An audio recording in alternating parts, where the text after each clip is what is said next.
बिस्मिल्लाहिर्रहमानिर्रहीम। अस्सलाम वालेकुम नादरीन, आप यूट्यूब चैनल देख रहे हैं। मैं इमरान खान हूँ। सबसे पहले मियां नवाज शरीफ साहब के स्टेटमेंट्स हैं, मैं आपके सामने रखता हूँ। 3 मरतबा पाकिस्तान के वज़ीर आज़म रह चुके हैं मियां नवाज शरीफ, और इनके बहुत सारे अच्छे कारनामे भी हैं, बहुत सारे अजीब काम भी किए हैं। नवाज शरीफ साहब जब भी अपोजिशन में होते हैं तो एस्टेब्लिशमेंट के खिलाफ हो जाते हैं, और जब उनका हुकूमत में आने का मूड होता है तो वो एस्टेब्लिशमेंट की मदद से हुकूमत में आते हैं। चाहे 97 है, चाहे उससे पहले वाली हुकूमत है, चाहे 2013 है, तब भी मियाँ साहब ने एस्टेब्लिशमेंट के साथ काफ़ी साजबाज की थी। और उसके बाद जिस तरह मियाँ साहब को निकाला गया वो भी एक तरह की ज़्यादती थी।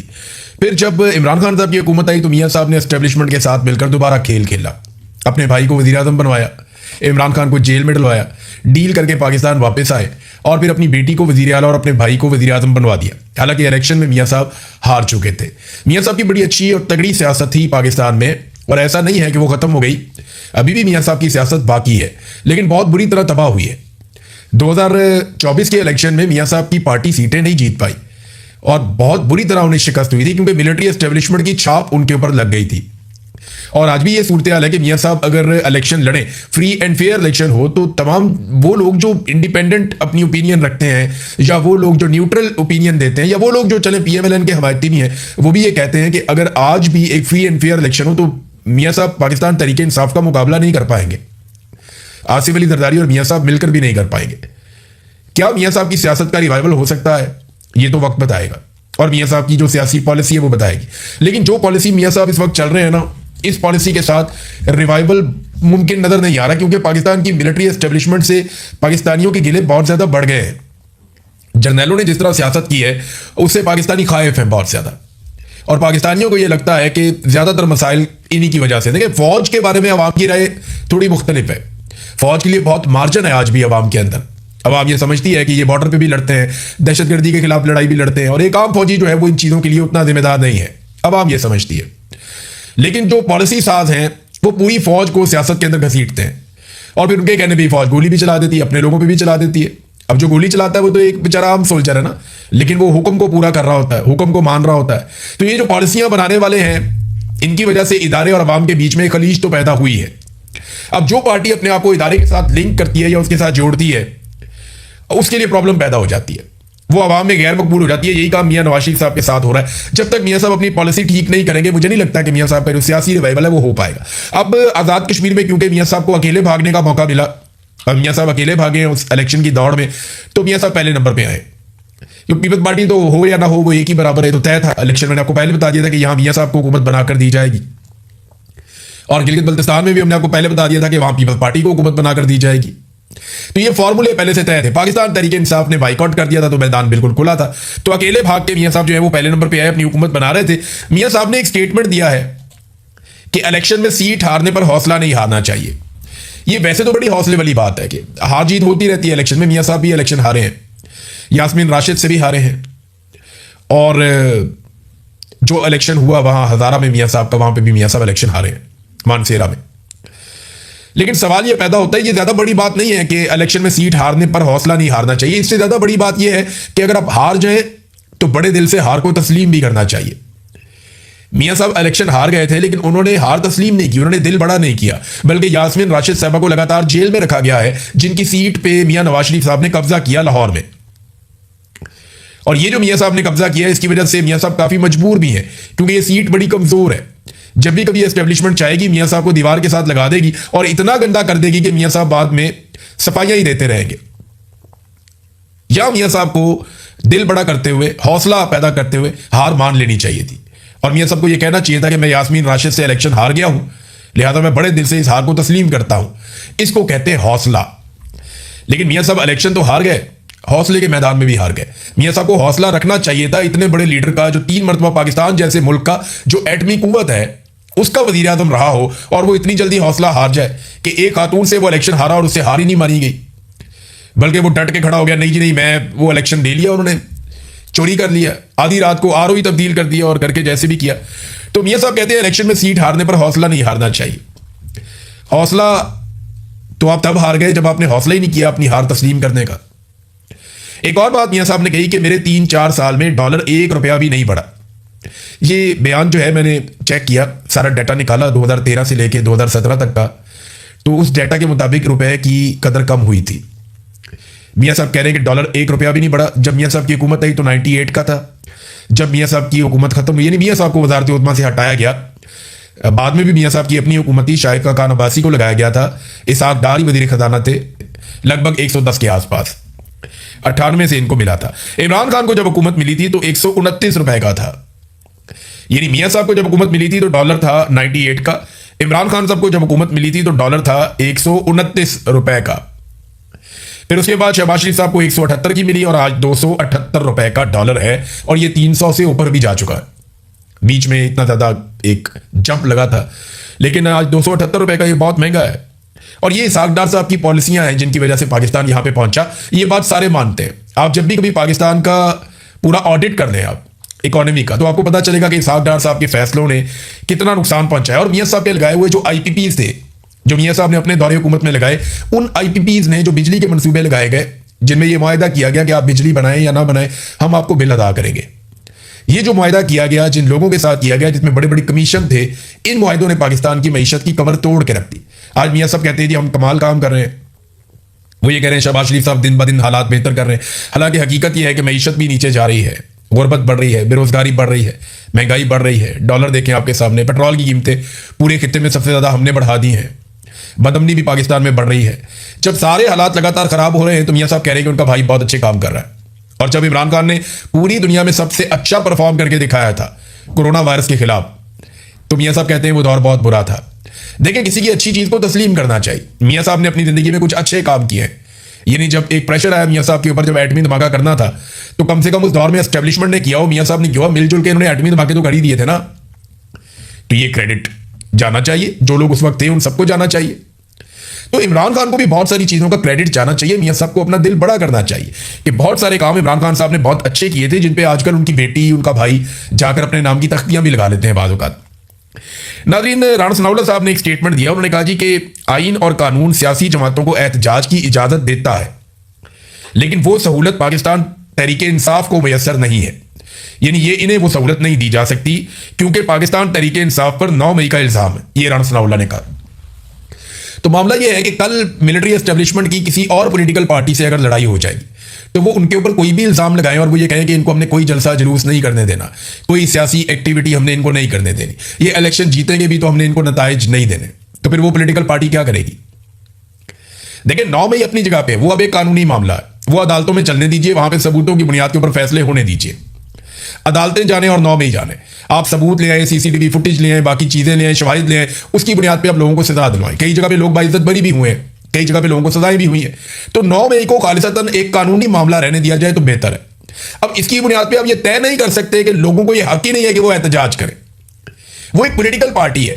अगर आप फर्ज कर लें कि 9 मई में पाकिस्तान तहरीक इंसाफ के लोग एहतजाज करने निकले भी, अव्वल तो तहरीक इंसाफ बड़ा कैटेगोरिकली कहती है, इमरान खान साहब भी, कि ये एक फॉल्स फ्लैग ऑपरेशन था और सीसीटीवी चोरी जिन्होंने की है, सीसीटीवी फुटेज, वही इसके लिए जिम्मेदार है। और वो ये कहते हैं कि जानबूझकर नकाबपोश भेजे गए जिन्होंने तोड़फोड़ की है, हमारा तो इससे लेने देना ही कोई नहीं है, वो ये कहते हैं। लेकिन आप फर्ज कर लें कि अगर फिर भी पाकिस्तान तहरीक इंसाफ, तो करोड़ों उनके वोटर्स हैं, आप चंद हजार लोगों की बुनियाद के ऊपर कैसे फैसला कर सकते हैं? चंद 100 या चंद हजार लोगों की बुनियाद के ऊपर आप कैसे कर सकते हैं कि करोड़ों लोगों का आप हक ही छीन लेंगे? ये तो नहीं हो सकता ना। तो ये ज्यादती है जो राणा सनाउल्लाह साहब ने की। शेर अफजल मरवत ने एक स्टेटमेंट दिया, ये स्टेटमेंट मैं आपके सामने जरूर रखना चाहूंगा। मरवत साहब, जिन्हें इमरान खान साहब ने पाकिस्तान तहरीक इंसाफ से निकाल दिया था, उन्होंने दावा किया कि जनरल फैज उनके ख्याल में रिटायरमेंट के बाद सियासत में मुदाखलत कर रहा था और उसने जेल में इमरान खान साहब से मुलाकात भी की थी, जिसकी वजह से शेर अफजल मरवत ने कहा कि एक डिप्टी सुपरिटेंडेंट अकरम गिरफ्तार हुआ था। असल में ये गिरफ्तार नहीं हुआ था, ये डिप्टी सुपरिटेंडेंट अकरम जो है, इसको बाकायदा अगवा किया गया था 13 और 14 अगस्त की रात को 2024 में। फिर काफ़ी दिनों के बाद, लगभग 1.5 महीने के बाद इसका पता चलता है और ये मिल जाता है, फिर इसकी गिरफ्तारी डाल दी जाती है।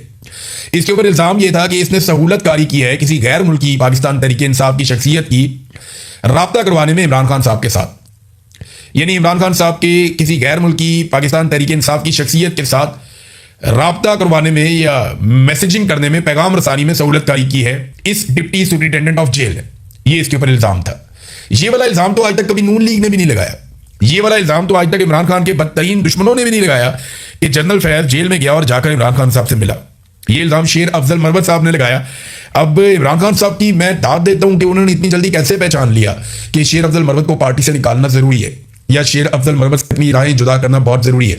आप फर्ज करिए अगर इमरान खान साहब को ताक़ीर हो जाती और इमरान खान साहब को पहले ही कहते तन्हाई में डाल दिया जाता और उसके बाद शेर अफजल मरवत साहब जो कहते रहते, हर एक को यकीन करना पड़ता और वो बात रजिस्टर्ड हो जाती। आज अगर शेर अफजल मरवत कोई बात करते हैं तो लोग उस पर भरोसा नहीं करते।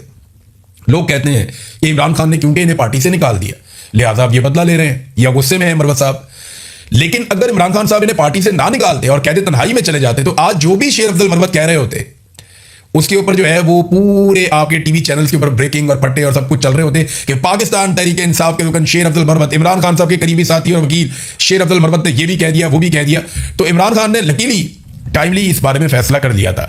तारिक फजल चौधरी साहब ने एक बात की और ये बड़ी दुरुस्त बात है, मैं आपके सामने रख देता हूं। तारिक फजल चौधरी साहब ने क्या कहा, वो ये कहते हैं कि इस वक्त 10 कायमा कमेटियों के चेयरमैन पाकिस्तान तहरीक इंसाफ के हैं। वो सरकारी गाड़ी, सरकारी स्टाफ और दूसरी तमाम सहूलियात इस्तेमाल कर रहे हैं, सिर्फ कमेटी के इजलास में नहीं आते। ये किस तरह का एहतजाज है? इस्लामाबाद क्यों आना है एहतजाज तो पेशावर में हो सकता है। तो ये उन्होंने एक अजीबोगरीब बात की कि जनाब अगर आप ने छोड़ दिया, आप आ ही नहीं रहे, आप काम ही नहीं कर रहे, तो फिर आप सहूलियत क्यों ले रहे हैं? लेकिन ना ये तो वैसे भी सरकारी वसाइल है और यही तो मुकदमा है पाकिस्तानियों का कि अगर आप काम नहीं करते तो फिर आप पैसे किस बात के लेते हैं। यानी 10 कायमा कमेटियों के चेयरमैन पाकिस्तान तहरीक इंसाफ के, वो सरकारी गाड़ी भी नहीं वापस कर रहे, स्टाफ भी नहीं वापस कर रहे और दीगर तमाम सहूलियात भी इस्तेमाल कर रहे। अगर तहरीक इंसाफ ने चीजें वापस की तो मुझे बता दें, मैं अगले वीलॉग में कह दूंगा।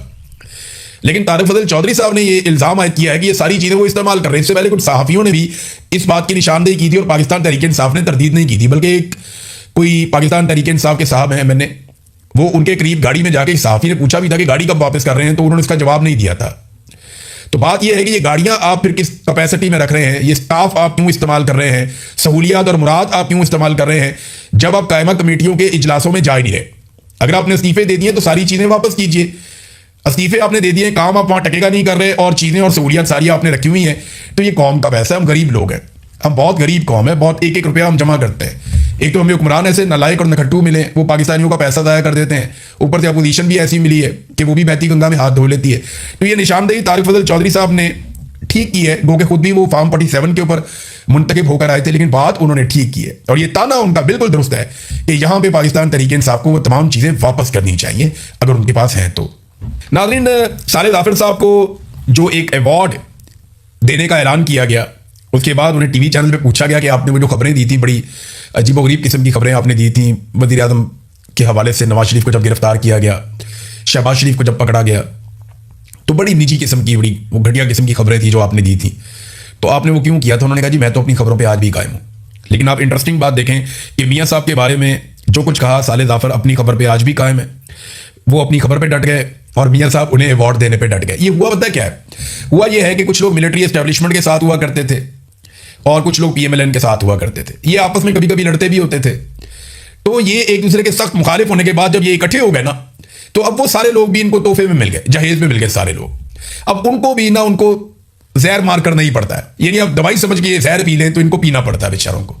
तो ये हालात हैं। अब जो जो इनको नाम दिया जाता है ये उसको अनाउंस कर देते हैं कि जनाब ये भी है, इसका भी नाम जारी किया जाए। नाज़रीन, अमेरिका में सेंटकॉम ने, यानी अमेरिकन फौज ने एक नक्शा जारी किया है। ये नक्शा आप देखिए, और इस नक्शे की निशानदेही की है मुख्तलिफ हलकों ने, और उन्होंने ये बताया कि क्लैश रिपोर्ट ने भी इसके बारे में इन्फॉर्म किया और कई लोगों ने कि ये जो नक्शा है ये मिडल ईस्ट का है और इसमें इसराइल को दिखाया गया है, गजा को या फ़लस्तीन को अलग से नहीं दिखाया गया।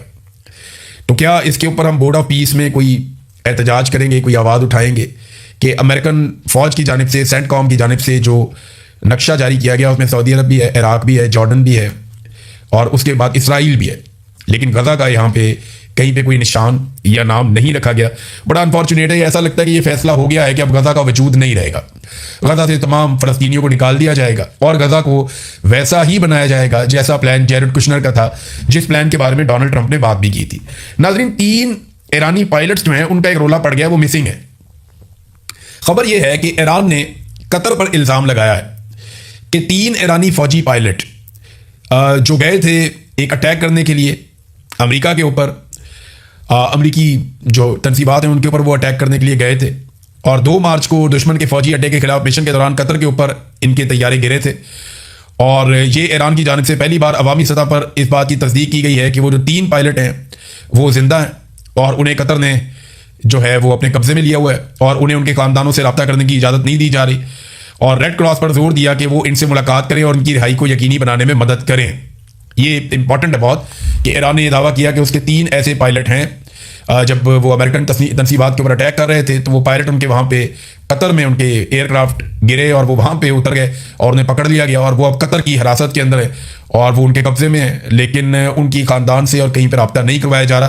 कतर इसके बारे में क्या कहता है एक आधे दिन में मौके आएगा हम आपके साथ शेयर करेंगे। अब तक के लिए इतनी, अपना ख्याल रखिएगा, अपने चैनल का भी। अल्लाह हाफिज़।